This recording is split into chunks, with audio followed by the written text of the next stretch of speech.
Neurology quiz number 32, periodic paralysis.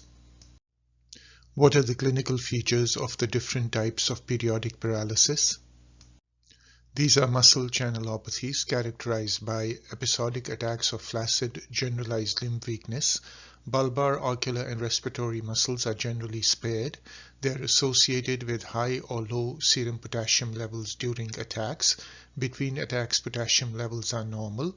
Symptoms usually occur before age 20. The various types are as follows.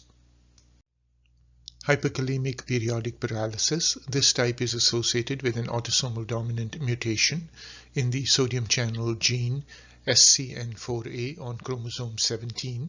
Attacks of weakness are precipitated by fasting, rest after exercise, or ingestion of potassium-rich foods.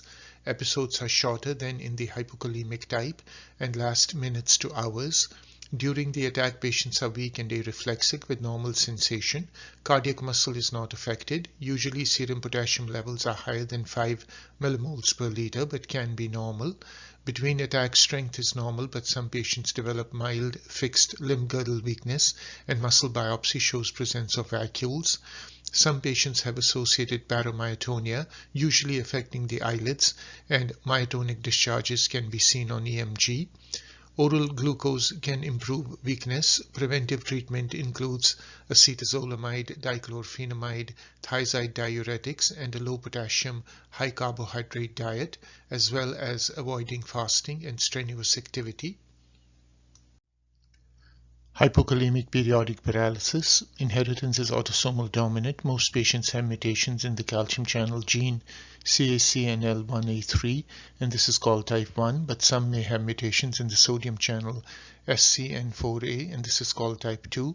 Precipitating factors are carbohydrate-rich foods, rest after exercise, stress, and alcohol. Potassium levels during attacks are often less than 3 millimoles per liter. Transient CPK elevation may occur. Attacks are longer than the hypokalemic type and last hours to days. Slowly progressive limb girdle weakness can develop in the 5th decade, and muscle biopsy shows myopathic features and vacuoles. Myotonia typically is not seen. An acute attack is treated with oral potassium. Preventive treatment includes acetazolamide, dichlorphenamide, and potassium-sparing diuretics. Patients should maintain low carbohydrate, low sodium diet and take potassium supplements. Thyrotoxic periodic paralysis. This is a non-familial form of hypokalemic periodic paralysis. It is most common among Asians and Hispanics and is more common in men. Clinical features are similar to the familial type, and signs of hypothyroidism may be subtle. Legs are affected more than the arms. Hypokalemia results from the intracellular shift of potassium induced by thyroid hormone sensitization of sodium-potassium ATPase. The condition is reversed by treatment of the underlying hypothyroidism, but propranolol can reduce the frequency and severity of attacks. Anderson-Tawil syndrome. This is an autosomal dominant disorder. It is characterized by a triad of episodic flaccid muscle weakness in the setting of high, low, or normal potassium, prolonged QT interval, and ventricular arrhythmias. Dysmorphic features that include short stature, scoliosis, low-set ears, hypertelorism, small chin, clinodectally, and syndactyly. Most patients have mutations in the KCNJ2 gene on chromosome 17, encoding a potassium inward rectifier, which is a potassium channel expressed in skeletal muscle, heart, and brain. Attacks of muscle weakness can be prevented by Diamox. Drugs that prolong QT interval should be avoided. Regular cardiac follow-up is recommended, and symptomatic arrhythmias may require an implanted defibrillator.